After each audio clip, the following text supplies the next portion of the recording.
म्हणलं बुंबलू नको, मीच महाराज आहे. त्यानं कीर्तन होस्तर थोबाड नाही दाखवलं मला पुण्याच्याला. महाराजावरच चिडला तर काय घ्याता. लय अवघड दादा. मग दिसण्यावर काही नसतं बरं का, जाग्यावर या. माणसाला वाटतं पण महाराज दिसण्यावर नसतो, महाराज असण्यावर असतो. लय अवघड आहे. मग मी त्या पोराला म्हणलं, बाबा तुला लाज वाटत नाही, बापाला बिपाला भेट नाही का?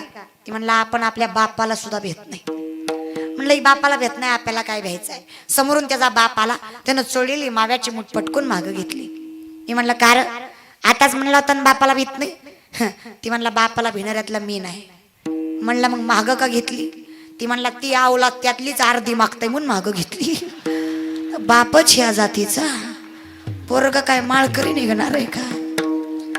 तुम्हाला वाटतंय पण ही कोरोना तुमच्यामुळेच आलाय, आणि जेवढे काय वाचले ते आमच्यामुळे वाचले. लय अवघड आहे. तुम्हाला काय सांगायचं? माणसं म्हणतात दुर्योधन जन्माला आला, रक्ताचा पाऊस पडला. दुर्योधन जन्माला आला, रक्ताचा पाऊस पडला. श्रीकृष्ण जन्माला आले, फुलाचा पाऊस पडला.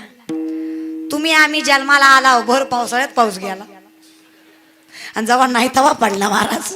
आपलं जगणंच लई हो. पण काही म्हणा, मला कोरोनामुळं कळलं. कोरोनामुळं मला कळलं की बिना ब्राह्मणाचं सुद्धा लगीन होतंय.